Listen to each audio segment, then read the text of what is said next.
ದೇಶದ ರಾಜಕಾರಣದಲ್ಲಿ ತೃತೀಯ ಶಕ್ತಿಯ ಆಶಾಕಿರಣವಾಗಿದ್ದಂತಹ ಆಮ್ ಆದ್ಮಿ ಪಕ್ಷ ತವರಲ್ಲಿಯೇ ಅಲುಗಾಡಿದೆ. ಅರವಿಂದ್ ಕೇಜ್ರಿವಾಲ್ಗೆ ಈಗ ಮತ್ತೆ ಹಿನ್ನಡೆಯಾಗಿದೆ ಅನ್ನುವಂತಹ ಮಾಹಿತಿ ಸಿಗ್ತಾ ಇದೆ. 2000 ಮತಗಳ ಹಿನ್ನಡೆಯನ್ನ ಕಂಡಿದ್ದಾರೆ ಆಮ್ ಆದ್ಮಿಯ ಅಧಿನಾಯಕ ಕೇಜ್ರಿವಾಲ್ ವಿರುದ್ಧ ಮುನ್ನಡೆಯನ್ನ ಬಿಜೆಪಿ ಅಭ್ಯರ್ಥಿ ಕಾಯ್ದುಕೊಳ್ತಾ ಇರುವಂತಹದ್ದು ಪ್ರವೇಶ್ ವರ್ಮಾ ಅವರು. 2000 ಮತಗಳ ಹಿನ್ನಡೆಯನ್ನ ಕೇಜ್ರಿವಾಲ್ ಕಂಡಿದ್ದಾರೆ. ಪರ್ವೇಶ್ ವರ್ಮಾಗೆ ಮತ್ತೆ ಲೀಡ್ ಸಿಗ್ತಾ ಇದೆ ಎನ್ನುವಂತಹ ಮಾಹಿತಿ ಸಿಗ್ತಾ ಇದೆ.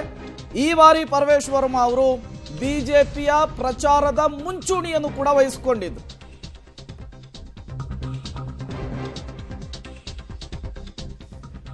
ಈ ದೆಹಲಿಯಲ್ಲಿ ಬಿಜೆಪಿಯ ಮೊದಲ ಜಯ.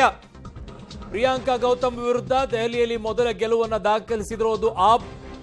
ಆ ಕಡೆಗೆ ಬಿಜೆಪಿನೂ ಒಂದು ಸೀಟ್ ಗೆದ್ದಿದೆ. ಈ ಕಡೆಗೆ 6000 ಮತಗಳಿಂದ ಕುಲ್ದೀಪ್ ಕುಮಾರ್ ಜಯವನ್ನ ಸಾಧಿಸಿರೋದು ಆಮ್ ಆದ್ಮಿ ಪಕ್ಷದಿಂದ.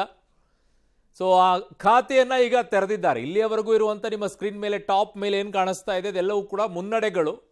ಗೆಲುವು ಸಾಧಿಸ್ತಾ ಇರೋದು ನಿಮ್ಮ ಸ್ಕ್ರೀನ್ನ ಬಲಭಾಗದಲ್ಲಿ ಕಾಣಿಸಿಕೊಳ್ಳುತ್ತೆ. ಅದನ್ನೆಲ್ಲ ನೋಡ್ತಾ ಇದ್ದೀರಾ, ಯಾರ್ಯಾರು ಗೆಲುವನ್ನ ಕಂಡಿದ್ದಾರೆ ಏನು ಅಂತ ಹೇಳಿ. ಆಮೇಲೆ ಮುನ್ನಡೆಗಳನ್ನ ಕೂಡ ನಿಮ್ಗೆ ಈಗಾಗಲೇ ಹೇಳಿದ್ವಿ, ನಾವು ಎಷ್ಟೊಂದು ತೋರಿಸಿದೀವಿ. ಮೇಲ್ಗಡೆಗಿರುವಂಥದ್ದು ಎಲ್ಲವೂ ಕೂಡ ಮುನ್ನಡೆಗಳಲ್ಲಿರೋದು. ದೆಹಲಿಯಲ್ಲಿ ಬಿಜೆಪಿ ಐತಿಹಾಸಿಕ ದಾಖಲೆಯನ್ನ ಬರೆಯೋಕೆ ಮುಂದಾಗಿದೆ, ಬರದಾಗಿದೆ. ಈಗ 27 ವರ್ಷಗಳ ಬಳಿಕ ಬಿಜೆಪಿ ಸರ್ಕಾರ ರಚನೆ ಫಿಕ್ಸ್, ಯಾವ ಅನುಮಾನವೂ ಕೂಡ ಇಲ್ಲ. ಡಬಲ್ ಇಂಜಿನ್ ಸರ್ಕಾರ ಬರುತ್ತೆ. ಇದು ಮೋದಿ ಸರ್ಕಾರದ ಅಭಿವೃದ್ಧಿಯ ಗೆಲುವು ಅಂತ ಬಿಜೆಪಿ ನಾಯಕರು ಹೇಳಿಕೊಳ್ಳುತ್ತಾ ಇದ್ದಾರೆ. ಬಿಜೆಪಿ ಕಾರ್ಯಕರ್ತರ ಸಂಭ್ರಮೋತ್ಸಾಹ ತುಂಬಾ ಹೆಚ್ಚಾಗ್ತಾ ಇದೆ. ಕರ್ನಾಟಕದಲ್ಲಿ ಎಲ್ಲೆಲ್ಲಿ ಬಿಜೆಪಿ ಇದೆ ಅಲ್ಲೆಲ್ಲ ಸಂಭ್ರಮಾಚರಣೆಯನ್ನ ಮಾಡ್ತಾ ಇದ್ದಾರೆ. ಇದು ಮಂಡ್ಯದ ದೃಶ್ಯಾವಳಿಗಳನ್ನು ನೋಡ್ತಾ ಇದ್ದೀರಾ. ಪೊರಕೆಯಿಂದನೇ ಗೂಡಿಸ್ತಾ ಇದ್ದಾರೆ. ಅವರವ್ರ ರೀತಿಯಲ್ಲಿ ತೋರಿಸ್ತಾರೆ ಅದನ್ನು. ಆ ಪೊರಕೆಗಳು ನಿಮ್ಮ ಮನೆಯಲ್ಲಿಲ್ಲ ಅಂತಂದರೆ ಪ್ರಯೋಜನ, ನಿಮ್ಮ ಮನೆ ಕಸ ಎಲ್ಲ ತುಂಬ್ಕೊಂಡು ತುಳುಕ್ತಾ ಇರತ್ತೆ. ಬಟ್ ಮಾಡ್ತಾರೆ, ಇರಲಿ. ಆ ಪೊರಕೆಯಿಂದ ನಿಮ್ಮ ಬಿಜೆಪಿಯಲ್ಲಿ ರಾಜ್ಯದಲ್ಲಿ ಆಗ್ತಾ ಇರುವಂಥದ್ದನ್ನು ಸ್ವಲ್ಪ ಕ್ಲೀನ್ ಮಾಡಿ ನೋಡೋಣ. ಅದೇ ಪೊರಕೆಯಿಂದ ಆಗುತ್ತಾ? ರಸ್ತೆ ಮೇಲೆ ಬಂದು ಏನು ಪೊರಕೆಯಿಂದ ಕ್ಲೀನ್ ಮಾಡೋದು? ನಿಮ್ಮ ಪಕ್ಷದಲ್ಲಿ ಕ್ಲೀನ್ ಮಾಡಿ ಮೊದಲು. ಆಯಿತು, ಕ್ಷಣಿಕ ಮಾತ್ರ ಸಂಭ್ರಮ ಪಡೋಕ್ಕೆ ಅವಕಾಶ ಇದೆ. ಸಂಭ್ರಮ ಪಡಿ, ಯಾರು ಬೇಡ ಅಂದವರು ಪಡ್ತಾ ಇದ್ದಾರೆ.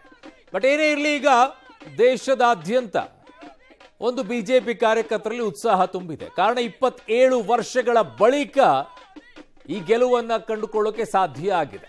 15 ವರ್ಷ ಕಾಂಗ್ರೆಸ್ ಹ್ಯಾಟ್ರಿಕ್ ಗೆಲುವಿನಲ್ಲಿತ್ತು ಶೀಲಾ ದೀಕ್ಷಿತ್ ಅವರಿದ್ದಂಥ ಸಂದರ್ಭದಲ್ಲಿ. ತದನಂತರ 2013ರಿಂದ ಇಲ್ಲಿಯವರೆಗೂ 12 ವರ್ಷಗಳ ಕಾಲ ಆಮ್ ಆದ್ಮಿ ಪಕ್ಷ ಅಧಿಕಾರದಲ್ಲಿದ್ದು. ಸೊ 27 ವರ್ಷಗಳ ಬಳಿಕ ಬಿಜೆಪಿ ಅಧಿಕಾರದ ಗದ್ದುಗೆಯನ್ನು ಹಿಡಿದುಕೊಳ್ತಾ ಇದೆ.